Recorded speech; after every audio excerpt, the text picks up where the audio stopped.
Hola a todos y todas. Yo soy Luisa Montaño, ingeniera ambiental, hago parte del equipo de la APSEA de la Universidad Tecnológica de Pereira y estamos apoyando el convenio de la Agencia de Desarrollo Rural con la universidad. Hoy vamos a tratar elementos importantes sobre prácticas agroecológicas para la preparación y adaptación a la variabilidad climática a través de la gestión integrada del agua.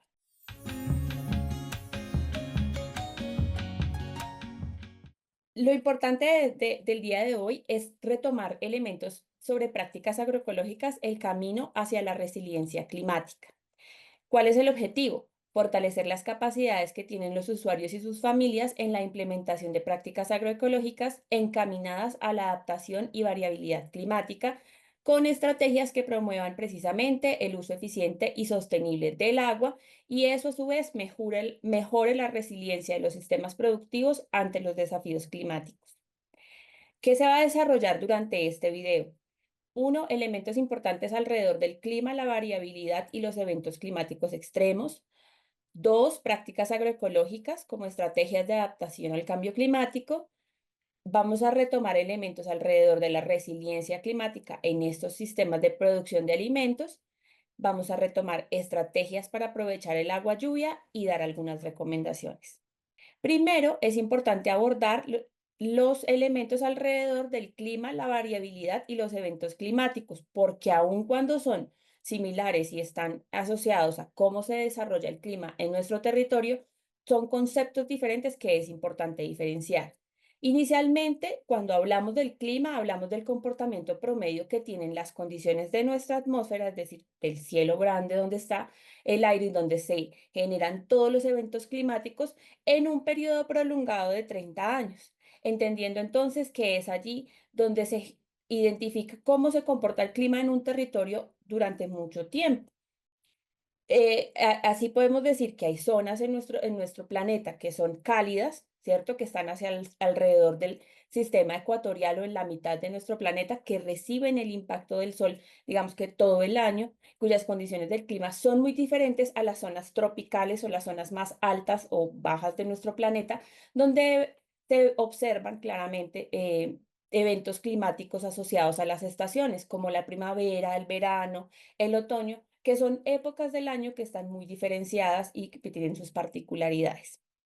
La variabilidad climática refiere a esas fluctuaciones naturales que ocurren a corto plazo. Normalmente están asociadas en un país como en el de nosotros, que es de un clima ecuatorial, que está sobre la franja media del planeta, en variaciones de meses. Nosotros lo tenemos más asociado a lo que reconocemos como el fenómeno de la niña o el fenómeno del niño, que son esos momentos durante el año cuando hay épocas de más calor, como lo que se presenta en los fenómenos del niño, y cuando son eventos de más frío, cuando hace más frío, llueve más, que son pues el fenómeno de la niña. Cuando hablamos de eventos climáticos extremos, hablamos de manifestaciones intensas y cada vez más frecuentes de esas variaciones que dan periodos como la variabilidad climática. Entonces es cuando, por ejemplo, cuando escuchamos en noticias que el IDEAM dice que hay que tener precaución respecto a cómo se está comportando, por ejemplo, el fenómeno de la niña, cuando se esperan mayor precipitación, mayores eventos, digamos que climáticos extremos de avenidas torrenciales, borrascas, vientos huracanados y demás, es cuando tenemos que estar muy atentos a esos cambios climáticos extremos porque pues son los que terminan afectando eh, el clima y pues en realidad terminan afectando nuestra producción de alimentos. ¿Qué pasa? Esos cambios en el clima y esos eventos extremos, como les decía, afectan directamente nuestra producción agrícola y a su vez, pues la disponibilidad del agua y la estabilidad de los ecosistemas cuando no tenemos una gestión adecuada para mitigar los efectos que hay en el cambio del clima o pues para reconocer y trabajar sobre la variabilidad climática. Por eso es necesario entender estas dinámicas para diseñar estrategias de adaptación y mitigación que permitan fortalecer la resiliencia de los sistemas productivos. Quiero recordar que cuando estamos mencionando el tema de cambio climático es porque al aumentar durante el tiempo que los humanos hemos venido desarrollando procesos industriales en nuestro planeta, se ha aumentado la temperatura de los gases que se encuentran en la atmósfera, la que habíamos hablado previamente.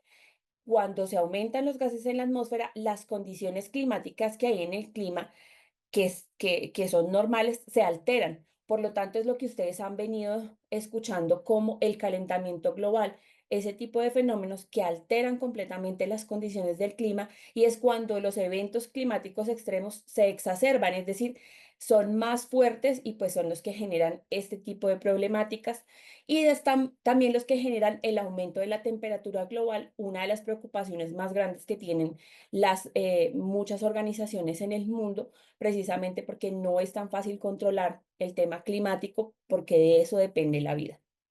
En ese sentido, desde el convenio y desde lo que estamos haciendo en el taller, vamos a presentar algunas prácticas agroecológicas como estrategia de adaptación al cambio climático. Más adelante ustedes las van a retomar en las demás entregas que se están haciendo, pero que es importante reconocer sistemas agroforestales, que es esa práctica de integrar árboles y arbustos en sistemas agrícolas, ¿sí? Que permiten regular el microclima, es decir, el clima que hay alrededor de mi sistema productivo.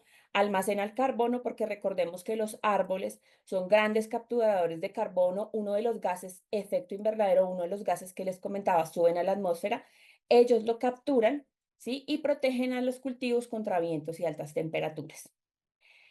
También es importante hacer una captura y manejo eficiente del agua. Técnicas como cosechar agua lluvia, zanjas de infiltración y riego eficiente aseguran el suministro estable durante épocas de sequía. Y la diversificación de cultivos, como por ejemplo sembrar diferentes especies de variedades, permite que ante eventos climáticos extremos se reduzca el riesgo de la pérdida total de producción, porque como ustedes lo saben, hay algunos cultivos que son más fuertes ante alteraciones específicas sobre, por ejemplo, sequías, es decir, temperaturas más altas, o resisten mejor eventos climáticos donde hay exceso de agua. Los invitamos, por favor, a leer la cartilla que se les ha venido entregando, o si no, tranquilos, se les va a hacer entrega de la cartilla de extensión del Servicio Público de Extensión Agropecuaria a partir de la página 16.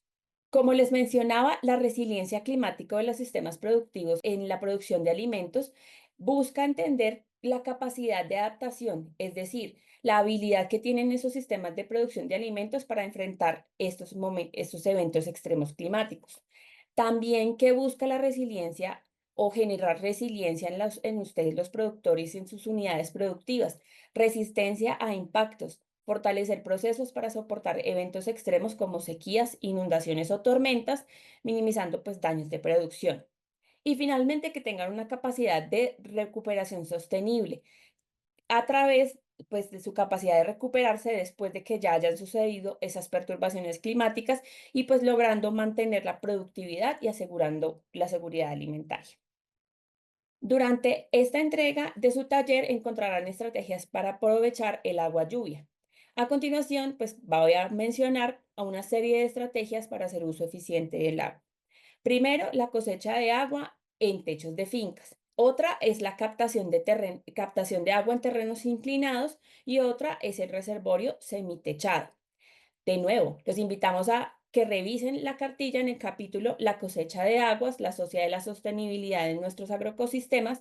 Entre la página 63 y la página 67 ustedes encontrarán bastante información.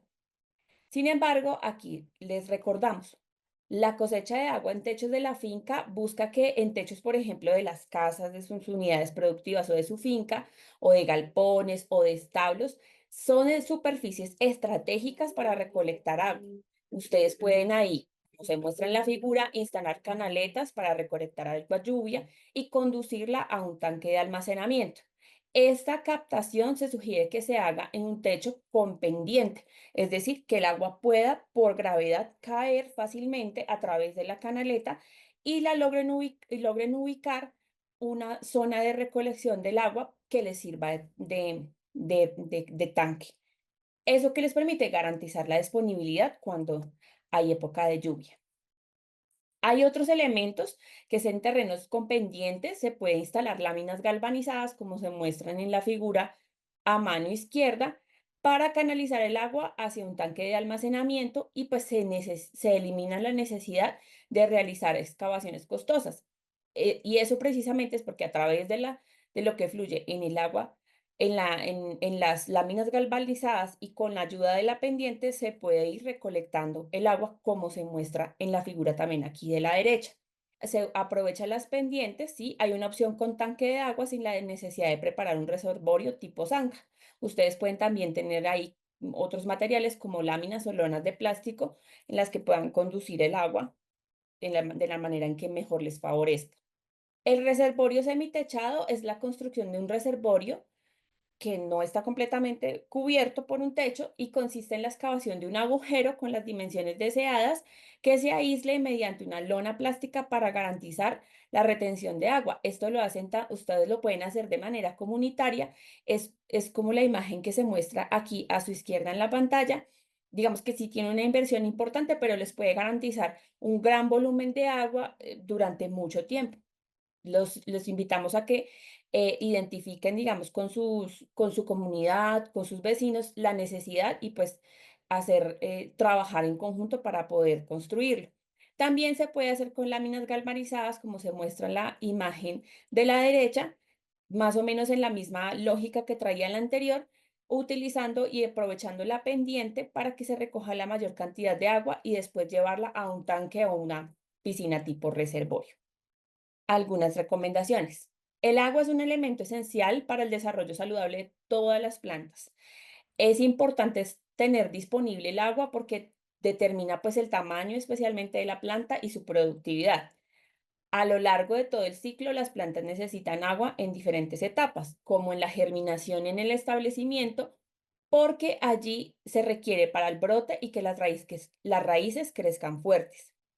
En el proceso del crecimiento vegetativo, la planta requiere agua moderada para formar las hojas, yemas florales y ramas. En cuanto a la floración, la formación de flores y frutos depende también de la disponibilidad de agua y sus deficiencias pueden desfavorecer, ¿no?, la etapa de floración y el crecimiento vegetativo en el desarrollo normal del fruto. Cuando está el proceso de llenado del fruto, en esta etapa el fruto se comienza a crecer y requiere mucha agua para su desarrollo. La falta de agua también puede reducir el tamaño y la calidad del fruto. Es importante también entender que son diferentes cultivos o diferentes especies y los requerimientos del agua también dependen de la especie. Por lo tanto, les sugerimos que con su extensionista o también a través pues, de su experiencia reconozcan cuáles son las condiciones y cantidades de agua que requiere su plántula o la planta que está de su cultivo para que sea la más efectiva. También el agua es fundamental para el desarrollo óptimo de los animales de la finca. El agua en buena cantidad y calidad favorece el consumo de alimento de los animales, mejorando la productividad, es decir, incorporan mejor el alimento a su cuerpo y pues generan mayor productividad. ¿Qué se sugiere? Instalen bebederos con flotadores, ya que estos dispositivos evitan el desperdicio del agua en el consumo del animal. Es mejor hacerlo con flotadores precisamente para que se regule la cantidad del agua y no haya desperdicios que le generen pérdidas a ustedes también. Y revise que los animales consuman agua fresca durante todo el día. Se sugiere que los bebederos o los tanques donde estén depositando el agua sea con agua fresca porque eso también induce a una buena productividad, una mejor alimentación, una muy buena salud o bienestar animal. Los invitamos a seguir revisando esta información que se presenta para ampliar esos aprendizajes en el manejo eficiente del agua y la planeación basada en el comportamiento del clima. Gracias.